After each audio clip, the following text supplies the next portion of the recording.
So we are on the topic of cell cycle, and in case of cell cycle, in our last lecture we discussed the interphase. ठीक है, जो हमारा last lecture हुआ है इसमें हमने cell cycle का जो इंटरफेज है इस इंटरफेज को डिस्कस किया है, जहां तीन अलग अलग सब फेजेस डिस्कस किए थे हमने, G1S and the G2 phase. ठीक है, and after that interphase the second phase of cell cycle is now referred as the M phase. क्या कहा जाएगा इसे? M phase कहा जाएगा. Okay, now this M phase, it is the actual phase of a cell division. क्या कहना है इसे हमें?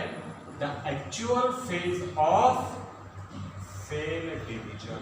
इससे पहले जो इंटरफेज हमने स्टडी किया है, अलग अलग इवेंट देखे थे, ठीक है, लास्ट लेक्चर में G1 फेज में कौन से इवेंट होते हैं, G2 फेज में कौन से इवेंट होते हैं, S फेज में क्या इवेंट होते हैं. अब यहाँ हम स्टडी करते हैं ये M फेज, जहां से डिवाइड होगा. इंटरफेज में सेल ने अपने आप को प्रिपेयर किया है डिवीजन के लिए. अब जैसे ये सेल इंटरफेज से पास होगा, it will intercell the M phase, that is a dividing phase. And now in case of this dividing phase, the actual division of a cell takes place by means of two different substages. जैसे interphase में तीन अलग अलग सब stages है, M phase में भी दो अलग अलग सब स्टेजेस है, एंड दीज सब स्टेजेस इन्हें कहा गया है. पहली सब स्टेज कैरियोकाइनेसिस. क्या है पहली सब स्टेज? कैरियोकाइनेसिस. सेकंड सब stage cytokinesis. So there are two different types of substages. The first substage it is referred as karyokinesis, and second it is cytokinesis. अब ये कैरियोकाइनेसिस और साइटोकाइनेसिस क्या है, ये हम हायर डिवीजन के लिए देख रहे हैं. ठीक है, higher division means the cell which get divide by these two fundamental methods. दो फंडामेंटल मेथड. पहला माइटोसिस जो होगा सोमैटिक सेल्स में, second meiosis which takes place in germ cells. अब इन दोनों टाइप में ये बस एक मेथड है जिस मेथड से उस पर्टिकुलर सेल को डिवाइड होना है, चाहे माइटोसिस से डिवाइड होता है बच्चों या चाहे मियोसिस से डिवाइड होता है. दोनों फेजेस ये सब फेजेस प्रेजेंट रहना ही है, कैरियोकाइनेसिस और साइटोकाइनेसिस दोनों में प्रेजेंट है. अब कैरियोकाइनेसिस किसे कहा गया है? Karyokinesis is a division of nucleus.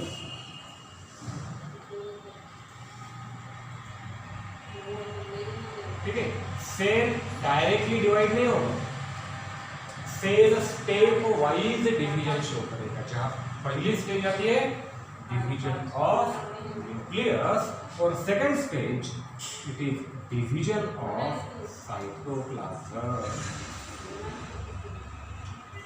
So hence we are referred it as karyokinesis and cytokinesis. Cell division sequential. ठीक है, किस तरीके से है? सीक्वेंशियल, वन आफ्टर अनदर, जहां एक प्री डिटरमाइंड सीक्वेंस होगा अलग अलग स्टेजेस का, और ये अलग अलग स्टेजेस का सीक्वेंस इंटरफेज से ही शुरू होता है.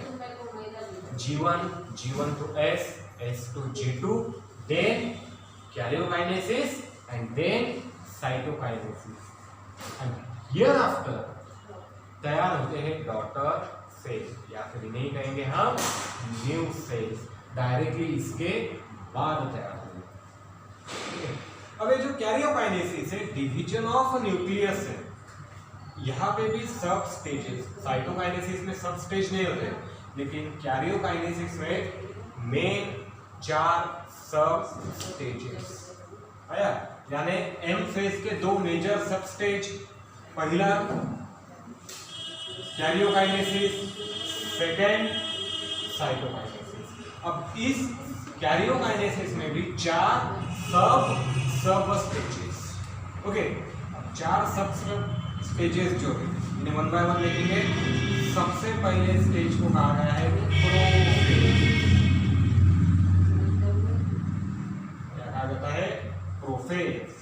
सेकेंड इसे कहना है metaphase, okay. The third one anaphase, क्या कहेंगे इसे? Anaphase. And the last one इसे कहना है हमें telophase. So again, karyokinesis is divided into 4 sub stages। 4 अलग अलग सब स्टेजेस किसके होंगे? कैरियोकाइनेसिस के। पहली सब स्टेज प्रोफेज हो जाएगी, सेकेंड मेटाफेज, थर्ड एनाफेज, और जो लास्ट सब स्टेज है इसे हमें कहना है टीलोफेज। ठीक है, प्रोफेज, मेटाफेज, एनाफेज और telophase.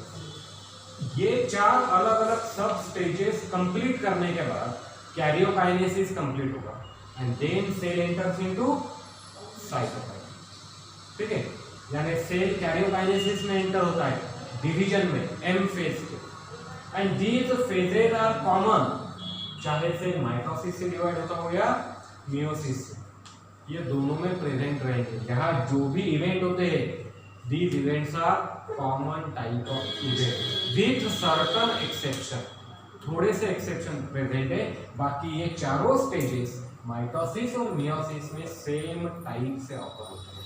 And then a cell proceed into cytokinesis. अब साइटोकाइनेसिस होने के 2 अलग अलग मैकेनिज्म्स हैं, ठीक है, depending on the type of cell, वो प्लांट सेल है या फिर एनिमल सेल है। साइटोकाइनेसिस के 2 डिफरेंट मैकेनिज्म। पहला mechanism by means of cleavage formation.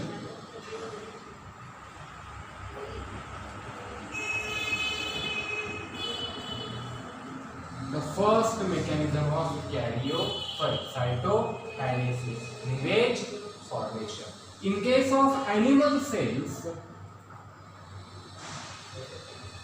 the cell is get divided by means of cleavage formation. And plant cell में यहाँ पे एक अलग टाइप प्रेजेंट होगा है, एक अलग मैकेनिज्म प्रेजेंट होगा बच्चों, इसे हम कहेंगे cell plate formation.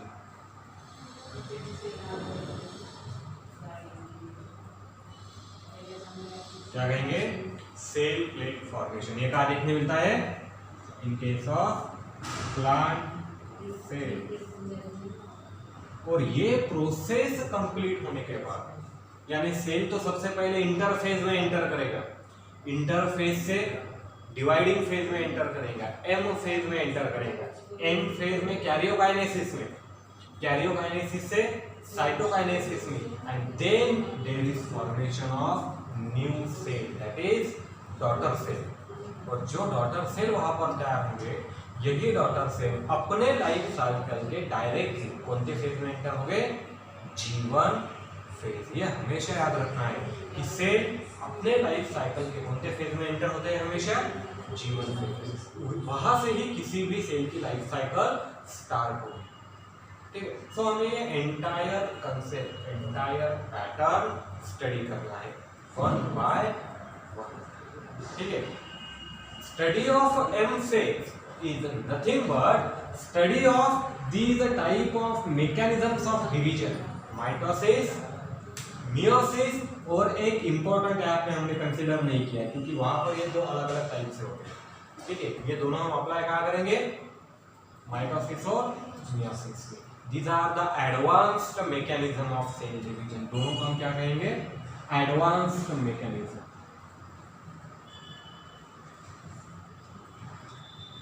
of cell division which are present in higher organism और higher cell। जो higher organism में present है, higher cells में present है। लेकिन काफी सारे ऑर्गेनिज्म लोअर ऑर्गेनिज्म, तो इन सभी लोअर ऑर्गेनिज्म में एक primitive mechanism of cell division present है। ठीक है, किस टाइप का mechanism? A primitive mechanism of a cell division. तो एम फेज हम उसी प्रिमिटिव मैकेनिज्म से स्टडी करना स्टार्ट करते हैं। पहला मैकेनिज्म जो है एम फेज का, इसे कहेंगे amitosis, a division of cell by amitosis mechanism. Okay, अब ये जो अमाइटोसिस मैकेनिज्म है, it is primitive type of mechanism और अ सिंपल प्रिमिटिव मेथड। ये एक प्रिमिटिव मेथड है सेल डिवीजन का, generally present in lower organisms, unicellular and multicellular, दोनों केस में। जो लोअर कैटेगरी के ऑर्गेनिज्म है, फिर उसमें किंगडम मोनेरा के मेंबर है, किंगडम फंजाई के मेंबर है, किंगडम प्लांटी और किंगडम एनिमलिया, इनमें से भी कुछ मेंबर है द लोअर ऑर्गेनिज्म। ठीक है, अलग अलग किंगडम में, मोनेरा में तो सभी के सभी ऑर्गेनिज्म लोअर है, किंगडम फंजाई में काफी सारे ऑर्गेनिज्म लोअर है, किंगडम प्लांटी और किंगडम एनिमलिया यहाँ पर है। Again in case of kingdom Protista, Monera और प्रोटिस्टा में तो ये मेन मैकेनिज्म है सेल डिवीजन का, अमाइटोसिस। किस केस में? Kingdom Monera and kingdom Protista. ठीक है, the main mechanism of cell division is amitosis. कुछ मेंबर है दूसरे कैटेगरी के, like in case of kingdom fungi, वहां पर भी ये मेन मैकेनिज्म होता है सेल डिवीजन का। किंगडम प्लांटी और किंगडम एनिमलिया, यहाँ इनमें लोअर मेंबर्स में कुछ जगह हमें ये अमाइटोसिस देखने को मिलेगा। देखते हैं अमाइटोसिस में क्या होता है। अमाइटोसिस किसे कहा गया है? ये प्रिमिटिव मेथड है, इसे प्रिमिटिव क्यों कहा जाता है? तो because of in case of amitosis a specific cell division assembly is absent.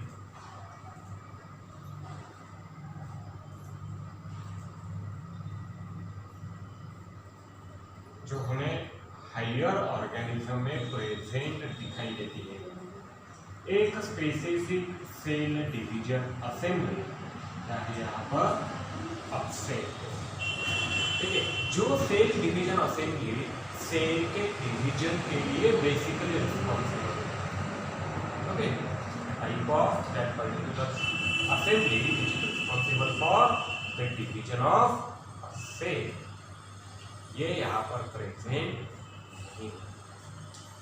अब इसे समझेंगे हम, ये माइटोसिस किस टाइप से होता है। Here we have a simple type of division, it is a simple division,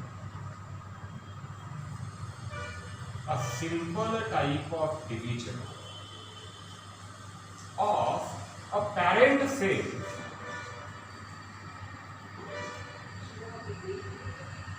into daughter cells,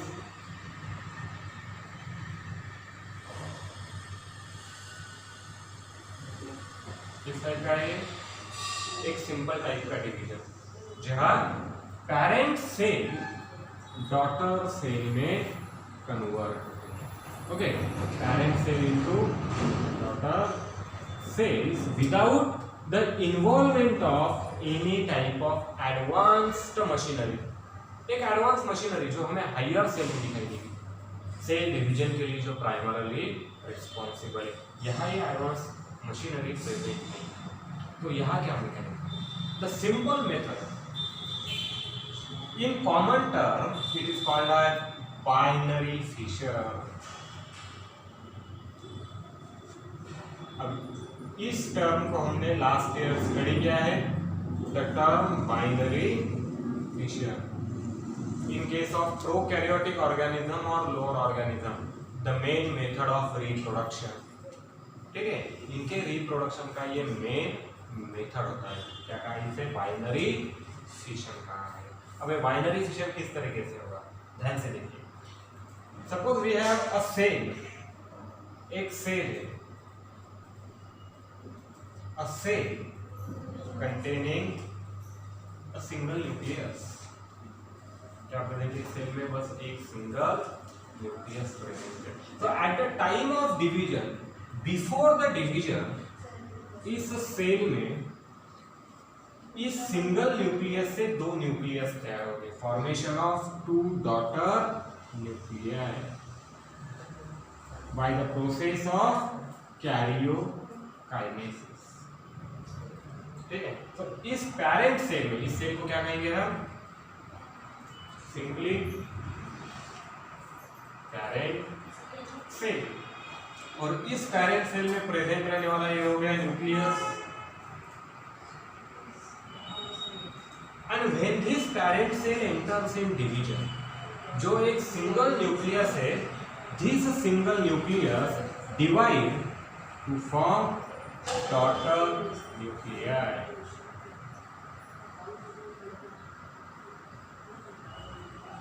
क्या तैयार हो गया यहाँ पर? एक न्यूक्लियाई से दो nuclei, that are the two daughter nuclei. So parent cell from single nucleated और uninucleated stage get converted to two nucleated stage. यहाँ शुरुआत में बस एक सिंगल न्यूक्लियस प्रेजेंट है. अभी इस सेल में हमें दिखाई देते हैं दो न्यूक्लियस. यूनिन्यूक्लिएट से कन्वर्ट हो गया बाइन्यूक्लिएटेड स्टेज में. And then without any type of a cellular machinery, this cell now enlarges in its size. ये सेल अपने साइज में एनलार्ज हुआ. अभी यहाँ पे दो न्यूक्लियस प्रेजेंट है.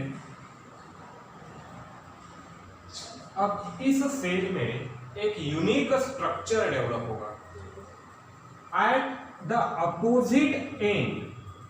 ठीक है, near the centre of cell. ये जो सेल का सेंट्रल रीजन है, यहाँ पर दोनों अपोजिट एंड से जो सेल मेम्ब्रेन है, इस सेल मेम्ब्रेन में एक स्मॉल डिप्रेशन जैसा तैयार होगा. एक स्मॉल नॉच या फिर एक स्मॉल ग्रूव. इसे कहना है हमें constriction.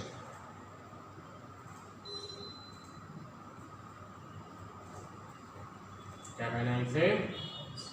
Constriction. So there is development of constriction in the cell membrane. Cell membrane. अब एक constriction nothing but invagination है, जहाँ सेल मेम्ब्रेन अंदर के साइड फोल्ड हो रही है, इनसाइड द साइटोप्लाज्म फोल्ड होती हुई दिखाई देती है.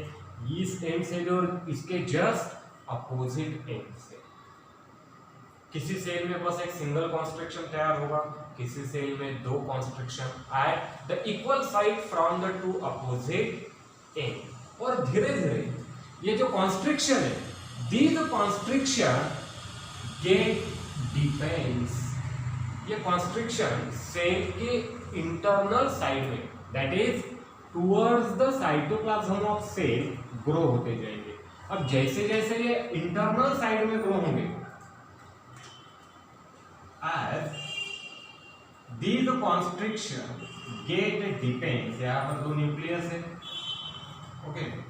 अब as the constriction depends, the cell starts to separate from each other. धीरे धीरे क्या होगा? इनका लेंथ इंक्रीज होता जाएगा.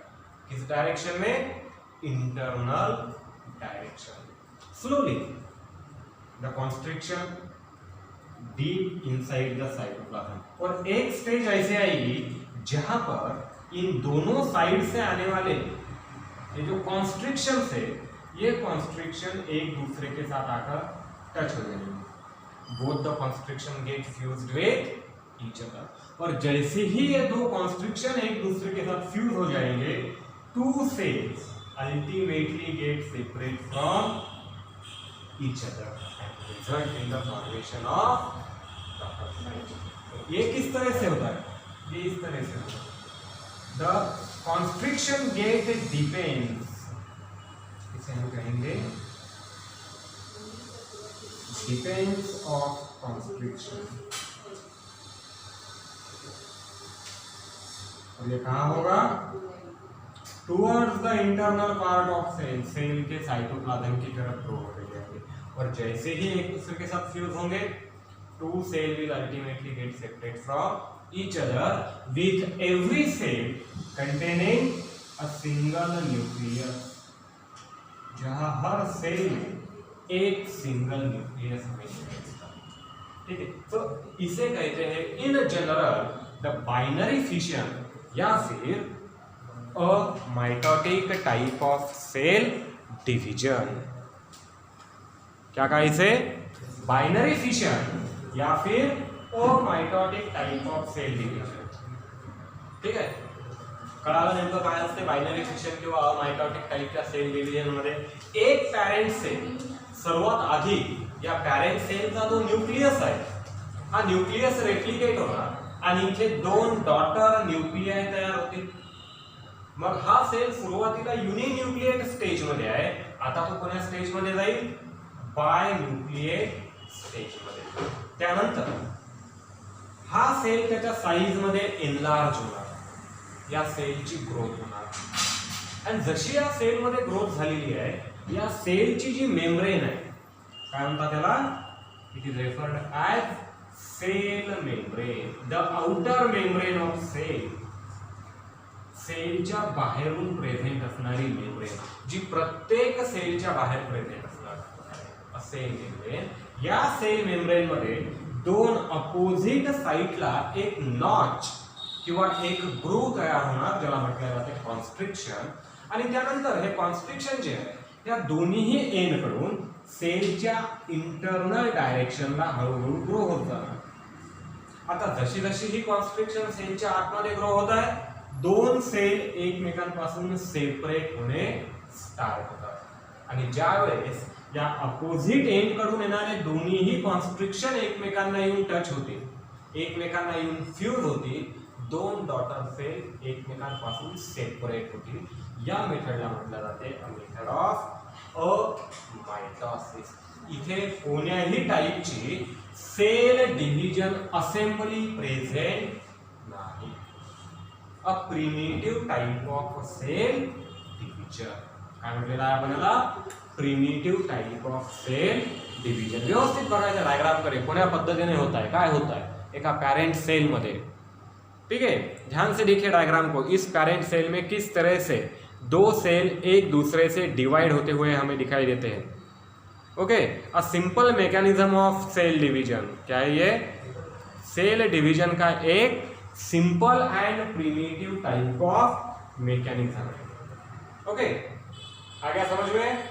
अब इसके बाद हम एडवांस मैकेनिज्म स्टडी करेंगे।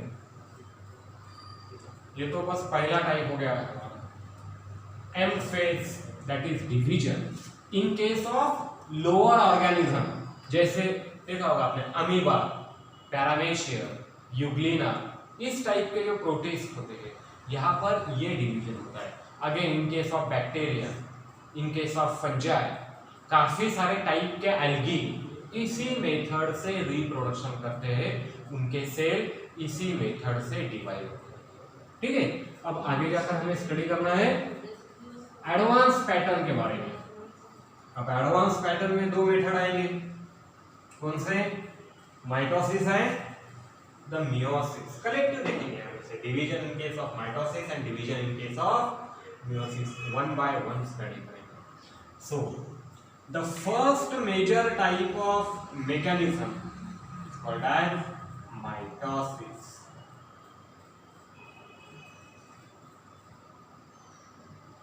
क्या कहा इसे? माइटोसिस। अब माइटोसिस को एक और नाम से भी जाना जाता है। Mitosis is also called as somatic division. क्या कहेंगे हम इसे? सोमैटिक। क्यों कहा गया है somatic division? As it is observed only in somatic cell. इस टाइप का डिवीजन सिर्फ सोमैटिक सेल्स में ही ऑक्टर होगा जो हायर ऑर्गेनिज्म है, इसीलिए इसे कहा जाता है somatic division. Also it is called as equational division.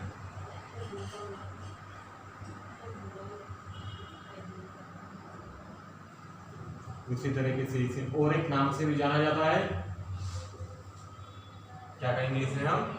Equational. यानी दो अलग अलग मीनिंग एक ही, सोमैटिक डिवीजन कह लीजिए, इक्वेशनल डिवीजन कह लीजिए। इसे कलेक्टिवली क्या मीनिंग है? Mitosis. And now it is a advance type of cell division. ये एक टाइप का एडवांस सेल डिवीजन। ओके, अब जैसे कि हमने कहा होगा ये सोमैटिक डिवीजन है। It means mitosis it occurs in, कहां ऑकर होगा बताइए? Somatic cell, the non reproductive cell. Generally जितने भी नॉन रिप्रोडक्टिव सेल प्लांट है या फिर एनिमल है, इन दोनों में जो भी सोमैटिक सेल प्रेजेंट है माइटोसिस के मैकेनिज्म से डिवाइड होगा। अब यहाँ एक बेसिक अगर हम आउटलाइन समझे इस माइटोसिस की, तो यहाँ पर एक सोमैटिक सेल प्रेजेंट है जिसे हमने कहा है पेरेंट सेल। ठीक है, जो भी सेल डिवाइड होगा इसे हम कहेंगे पेरेंट सेल। अब इस पेरेंट सेल से by the process of division क्या मिलेगा हमें? कोई भी सेल जब डिवाइड होता है तो क्या मिलता है? अरे बोलो भाई,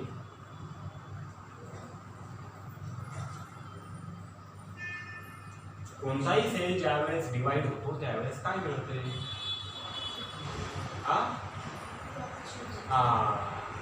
डॉटर सेल्स।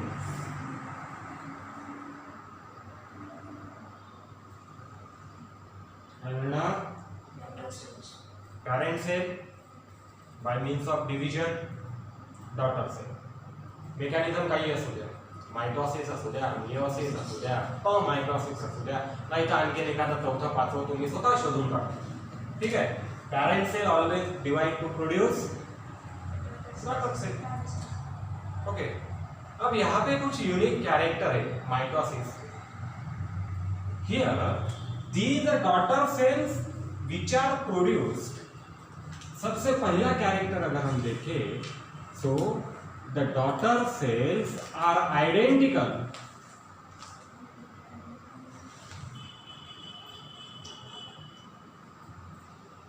ध्यान लगाकर सुनना है, daughter cells are identical to parent cell।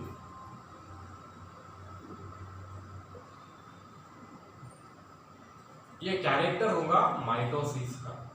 Mitosis में जो भी डॉटर सेल तैयार होते हैं by the process of cell division, ये डॉटर सेल इस पेरेंट सेल से आइडेंटिकल होते हैं। आइडेंटिकल मींस क्या मीनिंग होता है इस वर्ड का बताइए? आइडेंटिकल किसे कहेंगे? जहां पर 100% सिमिलैरिटी प्रेजेंट है।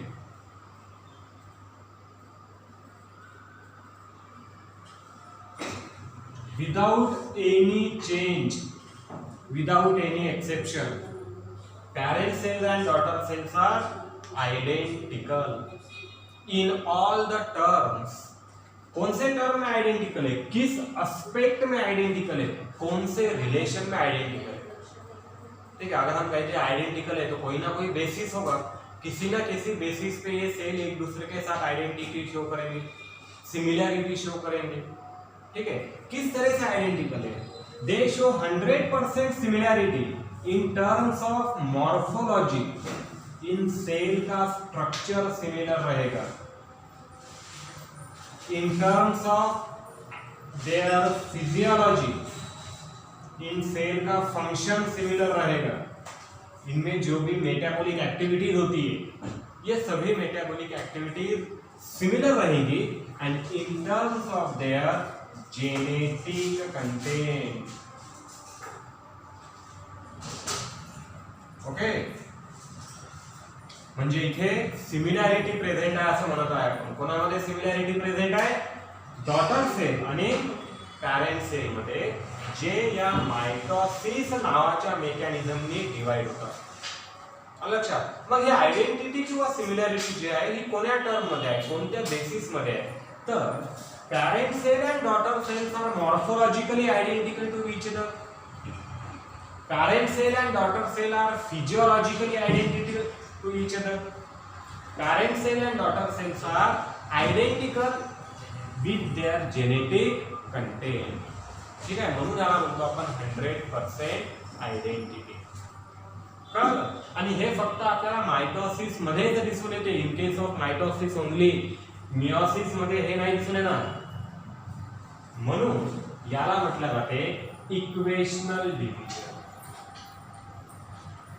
लक्षात, याला आपण सोमॅटिक डिव्हिजन का म्हटलं होतं? Because mitosis occurs in the somatic cells of our body or in any type of animal, any type of plant. कशामध्ये? सोमॅटिक सेल्स मध्ये होते, म्हणून सोमॅटिक सेल डिव्हिजन. इक्वेशनल का म्हटलेलं आहे? कारण इथे काय प्रेझेंट आहे? आयडेंटिटी प्रेझेंट आहे सगळ्या टर्म मध्ये, मॉर्फोलॉजिकली, फिजिओलॉजिकली आणि टर्म्स ऑफ जेनेटिक कंटेंट. हे पुढेही आपल्याला येणार आहे, पुढेही आपल्याला कळून येणार. बरं, ही आयडेंटिटी फक्त पॅरेंट आणि डॉटर सेल मध्ये नाही आहे. The daughter cells among themselves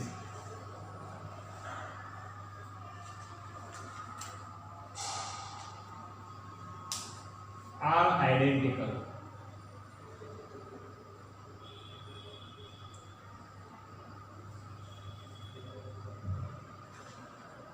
म्हणजे इथे दोन वेगवेगळ्या लेवलची आयडेंटिटी प्रेझेंट आहे. डॉटर सेल पॅरेंट सेल सोबत आयडेंटिकल आहे आणि डॉटर सेल एकमेकांसोबत सुद्धा आयडेंटिकल आहे. आलं लक्षात? दोन वेगवेगळ्या लेवल.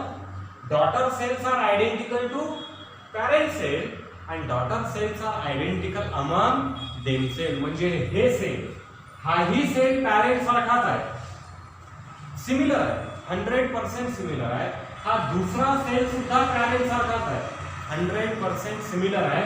आणि हे दोन्ही सेल एकमेकांच्या सारखेच आहे, अमंग देमसेल्फ 100% सिमिलर, 100% आयडेंटिकल. यामुळे मायटोसिस नावाच्या सेल डिव्हिजनला म्हटले जाते equational division, because it produces the cells with 100% identity. हे जे सेल तयार होतात या सेल्स मध्ये 100% आयडेंटिटी प्रेझेंट असते. कळालं काय यामध्ये ऍक्च्युअल? आता इथे this mitosis is responsible to increase in cell number.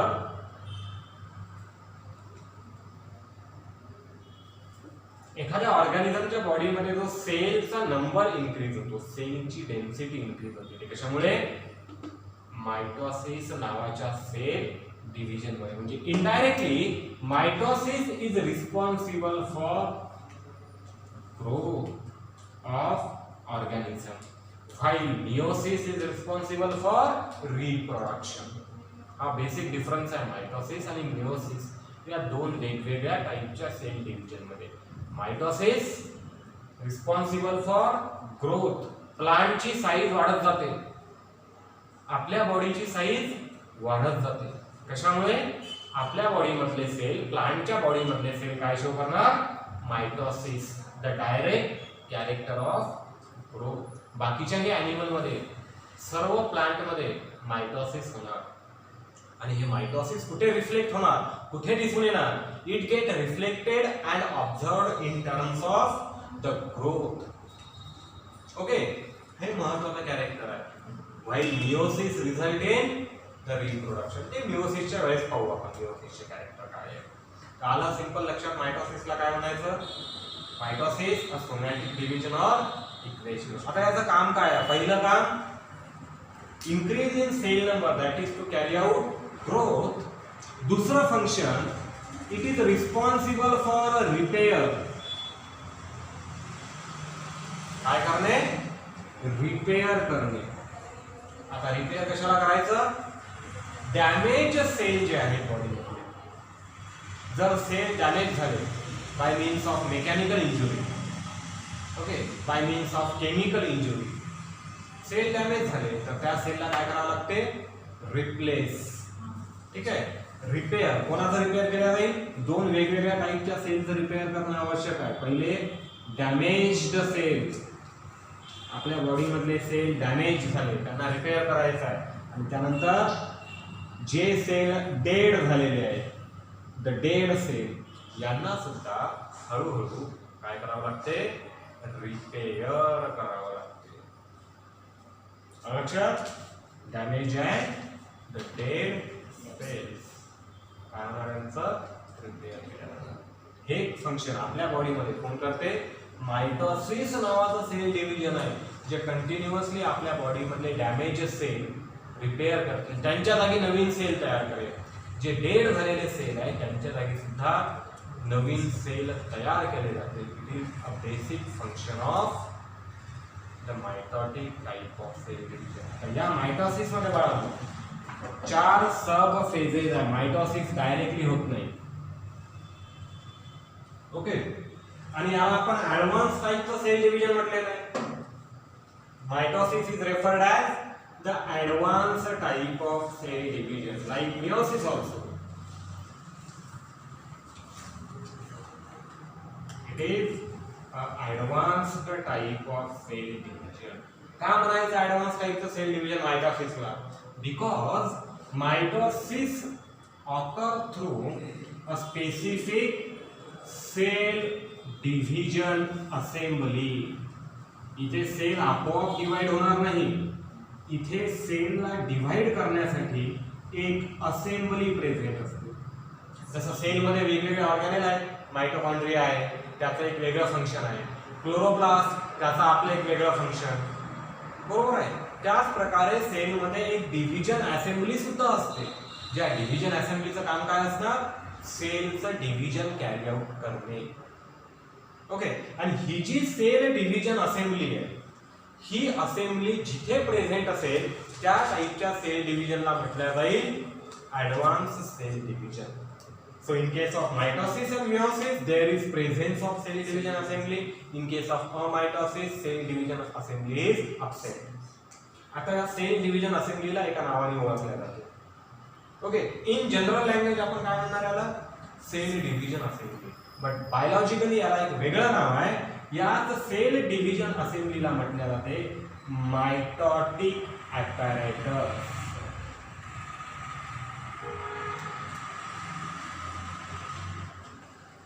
काय म्हणायचं याला? मायटोटिक ॲपॅरेटस म्हणजेच द सेल डिव्हिजन असेंबली.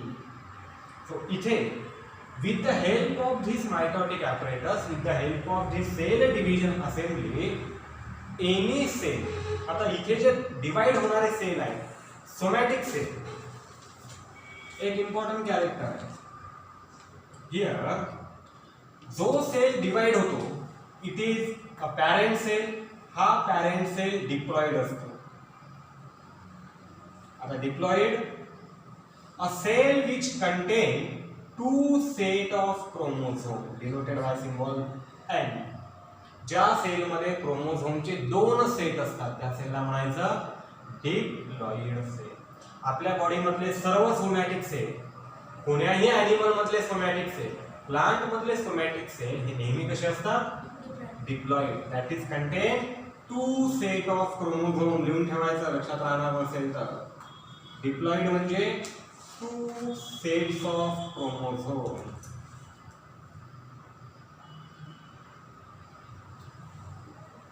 जर एखाद्या सेल मध्ये क्रोमोझोमचे 2 सेट आहेत तर त्याला काय म्हणणार आपण? डिप्लॉइड. लक्षात. आणि जर एखाद्या सेल मध्ये क्रोमोझोमचा एकच सेट आहे तर त्याला म्हटले जाते हॅप्लॉइड. काय म्हटलं जाईल? हॅप्लॉइड. आता ते हॅप्लॉइड येईल तेव्हा बघू आपण. सुरुवातीला इथे मायटोसिस मध्ये पॅरेंट सेल हा डिप्लॉइड असतो आणि या पॅरेंट सेल पासून तयार होणारे जे डॉटर सेल आहे ते दोन्हीही डॉटर सेल सुद्धा डिप्लॉइड असणार. Okay, parent cell is diploid, daughter cells are also diploid twice n where n is equal to number of chromosome. लक्षात. मग इथे दोन्ही सेल कसे आहेत? Diploid, diploid. म्हणून याला सुद्धा इक्वेशनल डिव्हिजन म्हटले जाते. जेवढा क्रोमोझोम नंबर पॅरेंट सेल मध्ये आहे तोच क्रोमोझोम नंबर तसाच कोणामध्ये असणार? डॉटर सेल मध्ये. The number of chromosome, the type of chromosome parent cell मध्ये आणि डॉटर सेल मध्ये सिमिलर आहे, आयडेंटिकल आहे. आपण म्हटलं होतं तिथे 100% सिमिलॅरिटी जेनेटिक कंटेंट मध्ये. जेनेटिक कंटेंट म्हणजे actually in the number of chromosome, in the type of chromosome, दोन वेगवेगळे आहेत. म्हणून सुद्धा याला इक्वेशनल डिव्हिजन म्हटलं जातं. आलं लक्षात? मग इथे with the help of mitotic apparatus, that is the cell division assembly, a parent cell undergoes 4 different phases sequentially one after another. त्यामध्ये सर्वात आधी येणार बेटा प्रोफेज, त्यानंतर येणार मेटाफेज, त्यानंतर येणार ॲनाफेज, आणि त्यानंतर येणार टेलोफेज. To complete karyokinesis. हे तर फक्त काय आहे, मायटोसिसचं कॅरिओकायनेसिस आहे. कनेक्टिव्हली या 4 वेगवेगळ्या सब फेजेस पासून काय तयार होणार, पहिली phase that is कॅरिओकायनेसिस, division of nucleus. नेहमी लक्षात ठेवायचं, कॅरिओकायनेसिस म्हणजे डिव्हिजन ऑफ न्यूक्लियस. आता याचे हे जे डिटेल्स आहेत यामध्ये सुद्धा वेगवेगळे इव्हेंट होतात. हे इव्हेंट आपण उद्याच्या लेक्चरमध्ये पाहणार. आता तुमच्यासाठी नोटीस आहे, ठीक आहे. Now up to the 19th of this month, that is 19th October, हा जो काही आपला ॲस्पिरंट बॅचचा प्रोग्राम आहे, हा ॲस्पिरंट बॅचचा प्रोग्राम तुम्हाला फ्रीली अवेलेबल आहे, फ्री सबस्क्रिप्शन. मग या जेवढे लेक्चर्स होणार यामध्ये जे काही वेगवेगळ्या पॅटर्न इंट्रोड्यूस केल्या जात आहेत, जसं आज मी मेसेज टाकलेला आहे ग्रुपला, डीपीपी मिळेल तुम्हाला, डेली प्रॅक्टिस प्रॉब्लेम, ठीक आहे. ती पहिली डीपीपी आज तुम्हाला मिळून जाईल. इव्हनिंगला ती डीपीपी अपलोड केल्या जाईल PDF फॉर्ममध्ये. या क्लासेसच्या ॲपमध्ये जे स्टडी मटेरियल आहे त्याच्यामध्ये एक फोल्डर असेल, त्याचं नाव असेल DPP, that is daily practice problems, ठीक आहे. जसे जसे आपले टॉपिक कंप्लीट होत जातील त्या टॉपिकच्या लेंथनुसार MCQ इथे तुम्हाला मिळतील. याला म्हटलं जाते डेली प्रॅक्टिस प्रॉब्लेम. मग हा टॉपिक कंप्लीट झाला की याच्या नोट्स सुद्धा त्यामध्ये अवेलेबल आहे. या नोट्स तुम्हाला रीड करायच्या आहेत. नोट्स रीड केल्यानंतर जी काही डीपीपी, मग असे मल्टिपल आहे, जसं सेल सायकलवर पहिली डीपीपी, सेकंड डीपीपी, मग पुढची डीपीपी मायटोसिसला, मायटोसिसच्या 1-2 डीपीपीज, मिओसिसच्या 2-3, म्हणजे थ्रू आउट द सिलेबस आपण वेल कंप्लीट करणार आहोत, ठीक आहे. फक्त वरवर प्रिपेअर नाही करायचं आहे आपल्याला याला डायरेक्ट नीटच्या लेवलनी प्रिपेअर करायचं आहे. वेगवेगळ्या लेवलचे MCQ, लेवल 1 टू लेवल 3, ठीक आहे. MCQ मध्ये खूप टाईप असतात, त्या सर्वांची चांगल्या प्रकारे प्रॅक्टिस करायची. मग इथे काय करायचं आहे तुम्हाला, ही डीपीपी तुम्हाला मिळेल, नोट्स तुमच्याकडे टाकलेले आहेत, व्हिडिओ लेक्चर्स तुम्ही पाहिलेले आहे, रेकॉर्डेड आहे, वाटलं तर हे पुन्हा पाहायचे, आणि ह्या डीपीपी मधले क्वेश्चन तुम्ही रीड करायचे, ठीक आहे. तिथे MCQ पॅटर्न आहे, ओके, मल्टिपल चॉईस क्वेश्चन्स. आणि वेगवेगळ्या टॉपिक मध्ये आता वेगवेगळे क्वेश्चन येतील. कोण्या टॉपिकला 20 क्वेश्चन असतील, कोण्या टॉपिकला 25 असतील, कोण्या टॉपिकला 40 क्वेश्चन असतील. तो टॉपिक किती मोठा आहे त्यावर डिपेंड आहे. मग त्यामधले तुम्ही क्वेश्चन रीड करायचे आणि स्वतः एका सेपरेट रजिस्टर मध्ये तुमचे आन्सर्स नोट डाऊन करायचे, बरोबर आहे. त्या डीपी मध्ये तुम्हाला पॅटर्न दिलेला आहे आणि ते आन्सर्स नोट डाऊन केल्यानंतर त्याच्या दुसऱ्या दिवशी त्या आन्सरची आन्सर की तिथे अपलोड केल्या जाईल की आजच्या डीपीपीची आन्सर की तुम्हाला उद्या मिळेल. मग त्यामध्ये तुम्हाला स्वतःला हे आन्सर्स किती बरोबर आहेत, किती रॉंग झालेले आहेत हे चेक करायचं आहे. सेल्फ मॉनिटर करायची तुमची प्रोग्रेस, ओके. कारण सध्या आपण हा प्रोग्राम ऑफलाईन घेऊ शकत नाही, सध्या आपण याला ऑनलाईन घेत आहोत. काही काळानंतर परमिशन मिळाल्यानंतर गव्हर्नमेंटची आपण याला ऑफलाईन घेणार, पण तोपर्यंत आपण हा प्रोग्राम थांबवणार नाही. हा प्रोग्राम आपण असा सुरू ठेवणार आहे, रन करणार आहे. पण तुम्हाला एकच काम करायचं आहे, प्रामाणिकपणे न पाहता ती डीपीपी सॉल्व्ह करायची, ठीक आहे. पाहून करायचं नाही, प्रिपेअर करायचं. एक दिवस प्रिपेअर करायचं, नाही झालं दुसऱ्या दिवशी प्रिपेअर करा, टाइमली प्रिपेअर करा आणि त्या डीपीपी मधले आन्सर्स द्या. आणि जेव्हा ती आन्सर की तुम्हाला मिळेल त्याच दिवशी करायचा प्रयत्न करा आणि स्वतः चेक करायचं की आपले किती आन्सर करेक्ट आहेत आणि किती आन्सर रॉंग आहे. कंटिन्युअसली ही प्रॅक्टिस आपल्याला फॉलो करायची आहे. हे असे टॉपिक वाईज डीपीपी, मग केमिस्ट्री आहे, मॅथ आहे, फिजिक्स आहे, बायोलॉजी आहे, या सर्व सब्जेक्टच्या डीपीपी हळूहळू अपलोड होणे स्टार्ट होईल. तसं आज मी सकाळी मेसेज टाकला होता ग्रुपला, आता इव्हनिंगला तुम्हाला बायोलॉजीचा सेल सायकलवरची पहिली डीपीपी मिळून जाईल. आणि या 19 तारखेपर्यंत 19 ते 20 तारखेपर्यंत हे सर्व कंटेंट इन फ्युचर आपला हा प्रोग्राम कसा रन होणार आहे, कोण्या पद्धतीने रन होणार आहे, ठीक आहे. The best way of preparation, fundamental preparation जी करायची आहे for NEET and JEE after 12, त्यासाठी आपण हा प्रोग्राम स्टार्ट केलेला आहे. तर या 19 ते 20 तारखेपर्यंत सर्वांसाठी हे सबस्क्रिप्शन फ्रीमध्ये आहे. तुम्हाला या नोट्स फ्रीमध्ये मिळतील, हे व्हिडिओ लेक्चर सुद्धा फ्रीमध्ये अवेलेबल होईल. त्यानंतर ह्या ज्या डीपीपीज टाकल्या जाणार आहेत या डीपीपी सुद्धा फ्रीमध्ये अवेलेबल होणार. सो दॅट एक आयडिया येऊन जाईल तुम्हाला की हा प्रोग्राम काय आहे, हा किती बेनिफिशियल आहे, इन फ्युचर हा कोण्या पद्धतीने रन होणार आहे, ठीक आहे. आणि याला मग तुम्हाला कम्पेअर करता येईल बाकीच्या जागी जे काही प्रोग्राम चालू असतात वेगवेगळे, तिथे कोण्या पद्धतीने टीचिंग होत आहे, तिथे कोण्या पद्धतीने नोट्स प्रोव्हाइड केल्या जात आहेत, ठीक आहे. तिथे तुम्हाला कम्पेअर करता येईल आणि एक चांगला डिसिजन, हा प्रोग्राम कंटिन्यू जॉईन करायचा की नाही करायचा. ओके. सो अप टू 19 और जास्तीत जास्त 20, ठीक आहे, येणाऱ्या मंडे किंवा ट्यूसडेला हा सर्व तुम्हाला फ्रीली अवेलेबल आहे. जेवढे लेक्चर्स होतील तुम्हाला फ्रीली रेकॉर्डेड पाहता येतील, लाईव्ह पाहता येतील, यूट्यूबच्या लिंकही येतील. पण 20 तारखेनंतर हे सबस्क्रिप्शन फ्री राहणार नाही. त्यासाठी तुम्हाला क्लासेसला एनरोल करावं लागेल. ओके, रजिस्ट्रेशन करावं लागेल स्वतःचं. मग तेवढ्या टाइम पिरियडमध्ये हे तुम्ही सर्व चेक करा, ज्या काही वेगवेगळ्या पद्धतीच्या नवीन आयडिया, नवीन कन्सेप्ट जे आजपर्यंत आपल्याकडे नाही आलेले आहेत. हे कन्सेप्ट बाळांनो मेट्रोपॉलिटन सिटीजचे आहेत, जिथे पुणे आहे, हैदराबाद आहे, बँगलोर आहे, अशा जागी स्टुडंटची प्रिपरेशन ज्या पद्धतीने केले जाते हे त्या पद्धतीचा पॅटर्न आहे. तुम्हाला आधीपासून नीट आणि जेईईच्या एक्झामसाठी तयार करणे हे याचं एक मेन टार्गेट आहे, ठीक आहे. आणि डेफिनेटली हे फ्युचरमध्ये तुम्हाला बेनिफिशियल होणारच आहे, कारण आपलं टार्गेट आहे या एंटायर पॅटर्नचं that we have to cover 40% of syllabus. किती पर्सेंट?